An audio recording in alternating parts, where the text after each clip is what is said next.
사태가 급격하게 악화되고 있다. 6,000명 넘게 숨졌을 가능성까지 지금 제기가 되고 있습니다. 시위대들이 혁명수비대, 정부 고위관료 자택 위치 이런 걸 공개로 표시하고 습격까지 하고 있고요. 병원은 응급의료체계 이미 붕괴되고 있습니다. 일반적인 시위를 넘어서 강경 진압하는 것에 대한 체계적인 이 시위대의 저항 행위가 본격화하고 있다 이렇게 볼 수가 있겠죠. 트럼프 대통령 미국은 도울 준비가 돼 있다 지금 말하고 있어요. 지금 이 상황에서 하메네이는 실각하면 생명을 보장받기 어렵죠.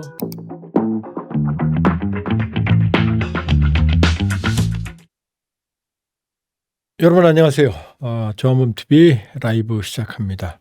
오늘도 무거운 주제입니다. 이란 시위 예사롭지가 않네요. 지난주 다뤘지만 지금 상황이 급격하게 악화되고 있습니다. 그 상황 진단해 보겠습니다.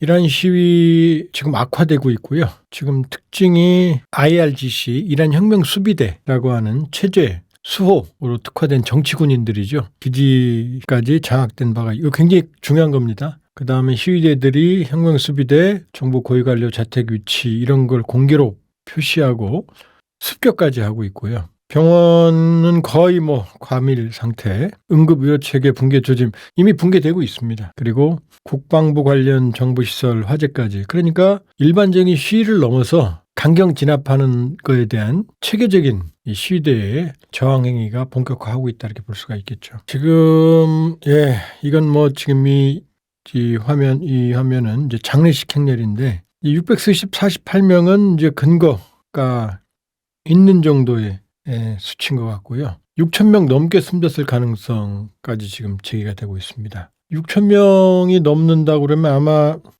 이 중에 대부분 한 10명이면 9명 이상은 시위되고요. 일부가 이제 혁명수비대나 보안군들, 경찰들로 추정이 되는데 이 정도면 천문학적인 숫자입니다. 천문학적인 숫자이고 지금 트럼프 대통령은 이란과 거래하는 국가들에 대해서 관세를 부과하겠다. 그 외교 옵션이지만 군사 옵션도 지금 검토하고 있다. 이란 정부가 미국과 소통을 위해서 핵 협상을 고려하고 있다. 또 유럽 의회들은 이제 이란에 대해 제재하고 있다. 여러 얘기들이 지금 복합적으로 나오고 있고요. 어디까지가 사실인지는 모르지만 확실한 건 사태가 급격하게 악화되고 있다. 이 정도는 분명한 것 같습니다. 자, 이번 이란 시위 특징을 좀 분석을 해보겠습니다. 몇 가지가 있는데요. 2022년에 히잡 시위 나중에 나오겠습니다만, 자, 이번 이란 시위의 첫 번째 특징이 뭐냐면은 여기 색칠해져 있는데 상인들 지난해 12월 28일 날 이란 테헤란의 중앙시장이라고 할 수 있죠. 그랜드 바자르 시장이란 뜻입니다. 그래서 상인들이 못 살겠다고 가게 문을 닫고 거리로 나왔다는 겁니다. 이게 별로 특별해 보이지 않죠? 특별합니다. 왜냐하면 이 상인들은 정권의 핵심 지지층에 해당하고요. 하메네이 정권에 1979년 호메이니 당시 이슬람 혁명 지도자였던 호메이니가 혁명을 할 때도 이 상인층들이 호메이니 혁명을 지지함으로써 결정적으로 주도권이 혁명 쪽으로 넘어간 사례가 있거든요. 그러니까 정권의 핵심 지지층들이 일단 동요했다. 이 사람들이 시위에 불을 당겼다. 이 사람들이 상가문을 닫고 시위를 시작하면서 여기에 이제 학생들, 일반 시민들이 합세하는 형국이거든요. 그러니까 다시 말씀드리지만 핵심 지지층에서부터 시위가 시작됐다. 이게 중요하고요. 그다음 이 사진이 아주 유명한 사진인데요. 이게 이란 여성분입니다. 이란 여성분. 그리고 여기 손에 들고 있고 불타고 있는 이 사진은 이란 신정체제의 최고 지도자 하메네이고요. 이 하메네이는 사실상 거의 초월적인 권력을 가지고 있습니다. 일단 이란 군, 그다음에 혁명수비대에 대한 지휘권을 가지고 있고 종신 지도자입니다. 그다음에 사법부의 수장을 임명할 수 있고 그다음에 국영방송의 미디어의 사장을 임명할 수 있고 그다음에 수호위원회라고 하는 입법부에서 법령을 만들어도 국회에서 이게 올라가서 이 수호위원회에서 최종적으로 승인을 받아야 되는데 그중에 절반의 위원을 임명할 수 있거든요. 또 대통령의 최종 해임권까지 가지고 있거든요. 자, 그런 하메네이의 사진에 불을 붙여서 지금 담배를 피고 있거든요. 이 장면을 보면 특징이 뭐냐면 일단 이 여성분께서 히잡을 안 쓰고 있습니다. 히잡 시위로 그렇게 2022년에 300명 이상의 사망자가 난 시위가 있으면 히잡을 안 쓰고 있고, 이란에서 여성분이 담배를 피는 건 금기에 해당합니다. 담배를 피우고 있죠. 그리고 하메네이 사진에 불을 붙였다는 점, 이 세 가지가, 그러니까 이 모습은 뭐냐면 드러내놓고 모든 이란의 기존 권위 체계, 기존 체계를 저항하는 상징적인 사진이 되겠습니다. 이 사진이 지금 확산이 되고 있습니다. 자, 그러면 또 하나 특징은 뭐냐면 지금 팔레비 왕조, 이란에 이제 1979년에 호메이니 이 이슬람 혁명이 성공하기 이전에는 팔레비 왕조였거든요. 지금 그때 쫓겨난 팔레비 왕은 이제 사망을 했고, 지금 마지막 왕 79년 여기 나오죠. 25년부터 79년까지 팔레비 왕조는 1925년에 시작이 됐어요. 그리고 79년에 끝났고, 그런데 지금 마지막 이제 그 팔레비 왕조의 마지막이 레자 팔레비라고 지금 미국에 있습니다.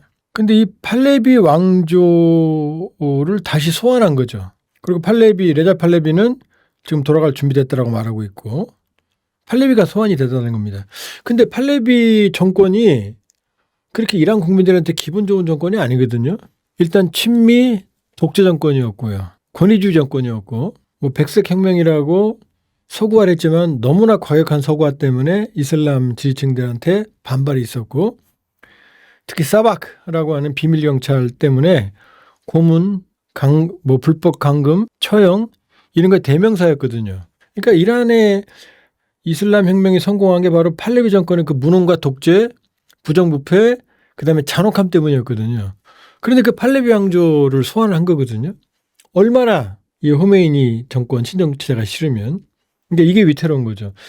팔레비 왕조가 들어선다는 얘기는 아닙니다. 아직도 이란 많은 사람들은 팔레비 왕조에 대한 좋은 기억을 갖고 있지 않아요. 또 레자 팔레비가 이란 내에 어떤 일정한 지지층을 형성한 것도 아니고, 중요한 건 그 자기들이 쫓아냈던 팔레비 왕조를 소환할 정도로 지금 하메네이 정권에 대한 증오가 컸다는 얘기죠. 자, 그리고 이제 아까 제가 그 상인들이 왜 들고 일어났냐, 바로 이것 때문이거든요. 핵합의 2015년 핵합의 시기에 비해서 이 화폐 가치는 약 40분의 1이고요. 그러니까 지금 화폐가 기능을 못해요. 왜 상인들이 나왔냐면, 자, 아침에 지금 물건을 아침에 이제 상인들이 물건을 사서 팔 거 아니에요? 도매시장 가서 물건을 사서 팔았어요. 그럼 저녁에 이제 얼마 남았나 계산할 거 아니에요? 그럼 아침에 팔았던 물건이 저녁이 되면 팔았던 이윤을 초과할 정도로 가격이 올라가 있어요. 그러니까 상인들이 장사를 할 수가 없는 거죠. 그러니까 물건을 떼다 파는 것 자체가 지금 불가능한 상황이 된 거예요. 그러니까 핵심 지지층이 먼저 일어선 거죠. 그리고 지금 제가 말씀드렸어요. 핵심 지지층이 움직였다. 그 다음에 여성분이 히잡 안 쓰고 담배 피고 하메네이 사진 불태우고, 그 다음에 팔레비 왕조 소환하고, 이렇게 말씀드렸죠. 자, 이게 특징인데 2022년 히잡 시위도 아주 컸죠. 며칠 전만 일주일 전만 해도 히잡 시위보다는 지금 시위가 작았어요, 규모가. 그런데 2022년 히잡 시위는 이 히잡 착용 문제로 마흐사 아미니를 체포했고, 이게 의문사 되면서 시위가 확산됐거든요. 근데 이때는 히잡이었고 주로 젊은 층들, 여성들, 이분들이었는데, 이 마흐사 아미니가 사실은 공교롭게도 쿠르드족이었거든.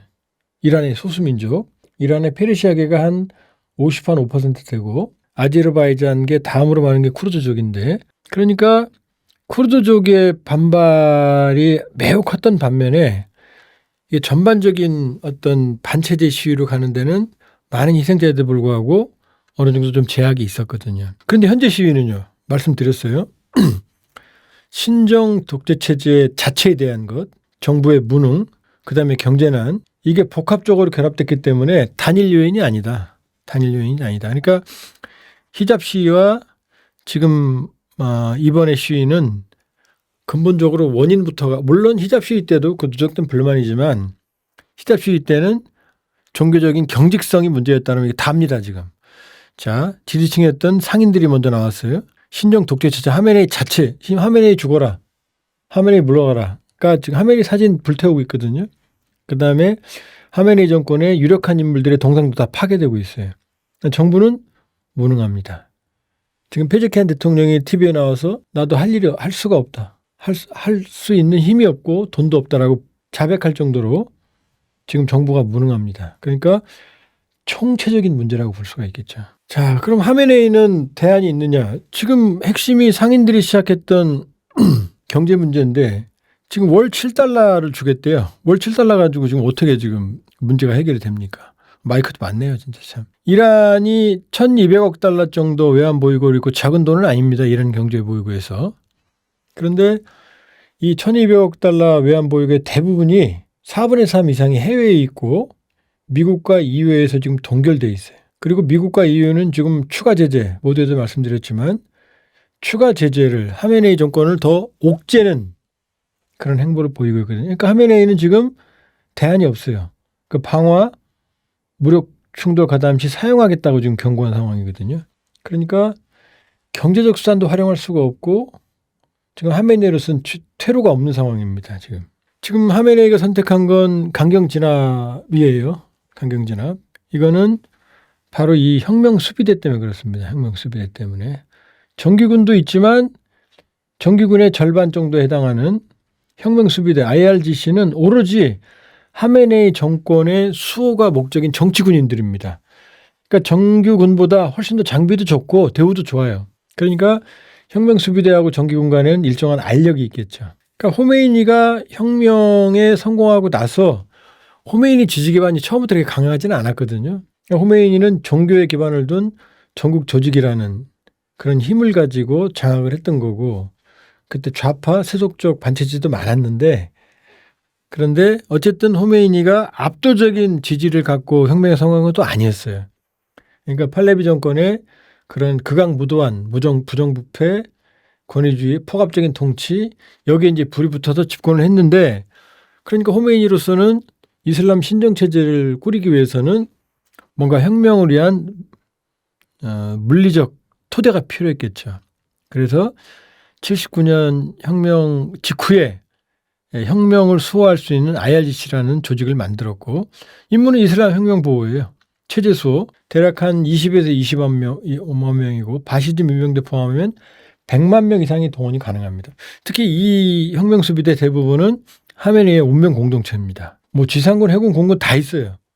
쿠드스군은 해외작전 부대고 그다음에 이 헤즈볼라, 하마스, 후티, 이라크 시아파 민병대 이런 쪽을 지원하는 게 바로 쿠드스군입니다. 가셈 술라이만이라고 이라크에서 암살당한 MQ-9 리퍼한테 그게 바로 이 쿠드스군 사령관이었어요. 이 사람은 지금 동상도 있는데 시위대들이 때려 부셨습니다. 최고 지도자 직속이고 자체 개발한 무기까지 보유하고 있습니다. 그리고 시라크, 이라크, 레바논 이런 쪽하고도 지금 매우 연계가 돼 있고 일부 헤즈볼라나 이런 쪽에서 지금 용병들 내지는 요원들이 이란에 지금 투입돼서 강경 진압에 앞장서고 있다는 얘기가 나오고 있죠. 정치적 영향력은 거의 정치 군인입니다.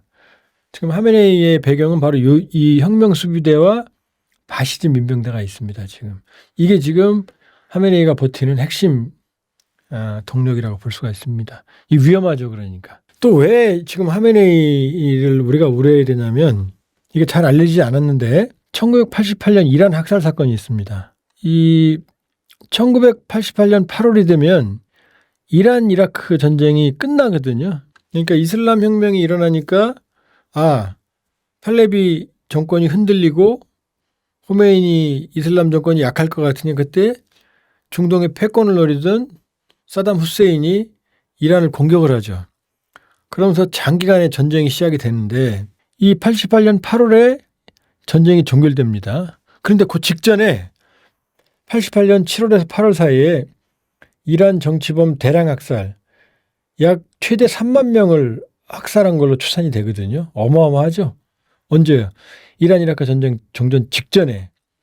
그러니까 호메이니는 전쟁을 통해서 이란 국민들을 이슬람 신정체제로 묶었는데 이 전쟁이 끝나면 오히려 이게 정치적 위기가 될 거라고 판단을 했고 그러니까 종전 후에 반대 세력이 부상하는 걸 방지하기 위해서 그러니까 그 사람들이 뭐냐면은 인민 무자헤딘이라든지 좌파 세속주의 계열의 정치범들이 대략 최대 3만 명이 구금되어 있는 상황이었는데 이 사람들에게 체제 충성이 있는지를 판단한 다음에 곧바로 처형을 해버렸어요.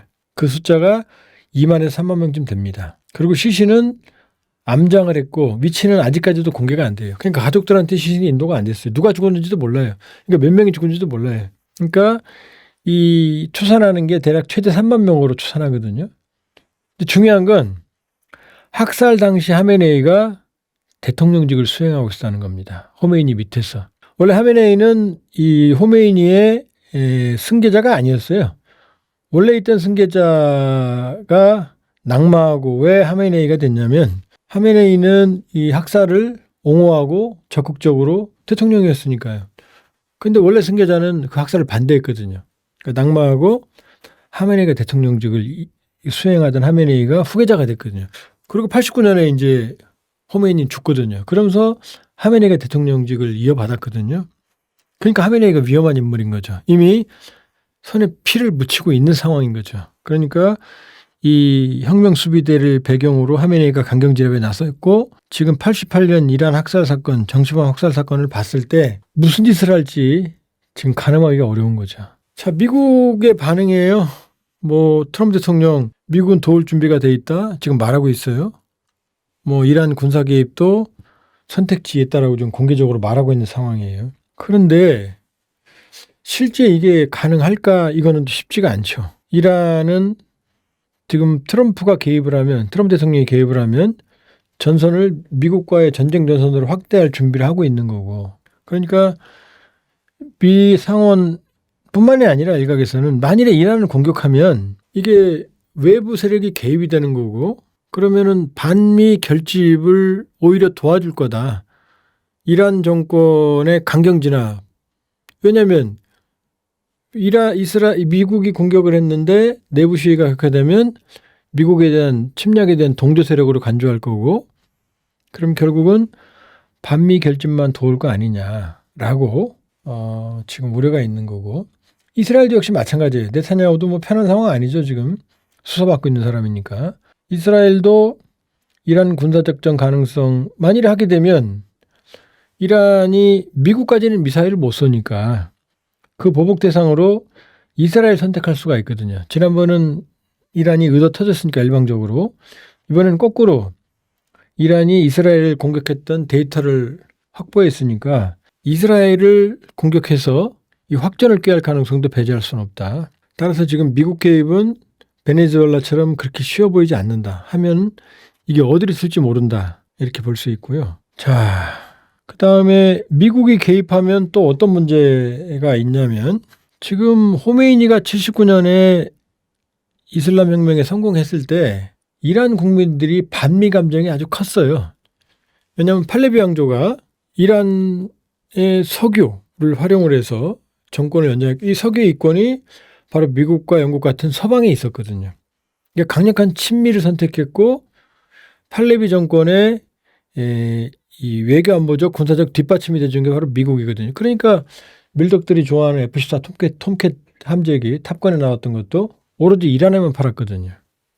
그러니까 그 전체주의, 독재, 부정부패, 잔혹한 포갑 통치, 비밀 경찰을 통한 사바크를 통한 이 배후가 바로 미국이고 이란의 석유 이권을 가져가는 게 미국과 영국 서방이라는 인식이 컸거든요. 그리고 좀 더 시계추를 앞으로 당기면은 1953년에는 모사데그 총리라는 사람이 있는데 이 사람은 1951년부터 53년까지 모사데그가 사실상 최초의 의회민주주의자에 가까운 입헌 민주주의자인 사람이 51년에서 54년까지 이란을 통치했는데 이 사람은 이란 석유의 국영화, 이란 민족주의자, 반회세, 이란 석유 국영화, 이란을 쓰겠다 이런 입장이었거든요. 그러니까 이권을 향해 하던 미국과 영국이 영국의 MI6 정보기관, 미국의 CIA가 개입해서 이 모사데그 정권을 무너뜨립니다. 그리고 이제 팔레비 왕조가 다시 돌아온 거죠. 그러니까 사실 이란의 역사적 기억 속에서 미국은 모사데그 정권을 무너뜨렸고 이란의 팔레비 정권과 손을 잡고 이란의 팔레비 정권의 배후가 미국과 영국이었고 이란의 석유에 대한 이권을 가져갔고 팔레비 정권의 포갑 통치를 배후에서 지원한 왜냐 미국 입장에는 석유도 있지만 소련이 중동으로 내려오는 걸 막아줄 강력한 친미 정권이 필요했거든요. 그러니까 모사데크 정권을 실각시킨 거거든요. 그러니까 미국이 개입한다고 해서 이란 국민들이 모두 손들고 만세한다? 일부는 그러겠지만 그렇다고 해서 미국에 대한 역사적 기억이 좋은 건 아니거든요. 그러니까 미국 개입에 이 딜레마가 또 있는 거죠. 자, 향후 시나리오를 좀 볼까요? 자, 세 가지입니다. 체제 전복, 체제 유지, 미국 이스라엘 개입으로 인한 국제 분쟁을 확산 이렇게 볼 수가 있고요. 지금 하메네이 체제 전복 가능성은 이란 시위는 모두에 말씀드렸지만 원인이 너무나 복합적이기 때문에 국민들이 그냥 잦아들기가 쉽지가 않아요. 핵심 지지층 동요, 경제라는 대책 없고 제재 풀리지 않으면 그다음에 신정체제 자체에 대한 염증, 팔레비 양조까지 그다음에 희생이 너무 많잖아요. 지금. 피는 이 독재 정권이 만일에 총질만 하면 영원히 가게요. 피는 텐션, 긴장을 만들어냅니다. 지금 6천 명 사망설 제가 보기엔 신빙성이 좀 있어 보이거든요. 더 늘어날 거고요.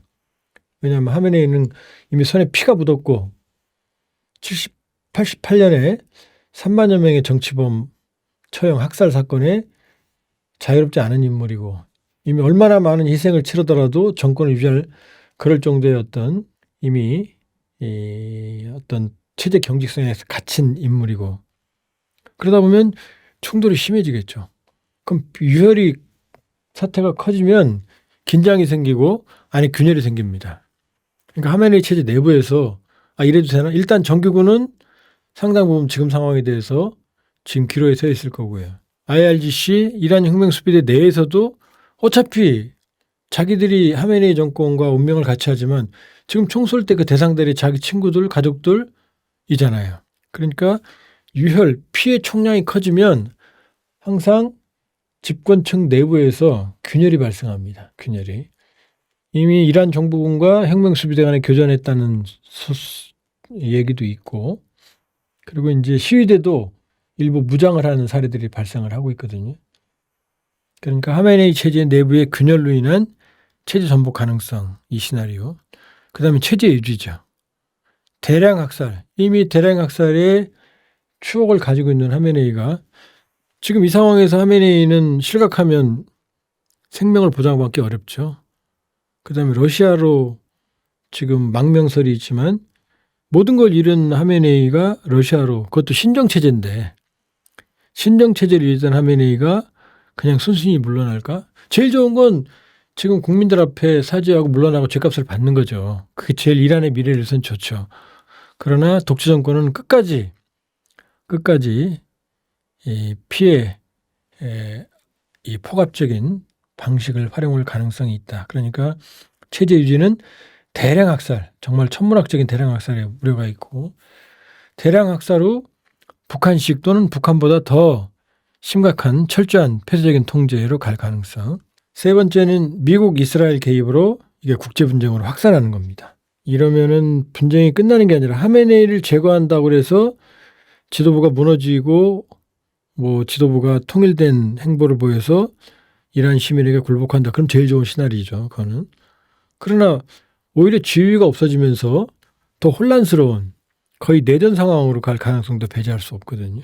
이 세 가지 시나리오입니다. 제일 좋은 건 체제 전복, 하메네이 체제가 실각하고 이란 국민들에게 힘에 복종을 하는 거고 역사적인 순리를 따르는 건데 지금 그 가능성도 낙관하기는 좀 어려워 보입니다. 어쨌든 당분간은 아주 암울한 여러 가지 유혈 사태가 더 진행이 될 것 같은 그런 어두운 전망이 가능한 상황입니다.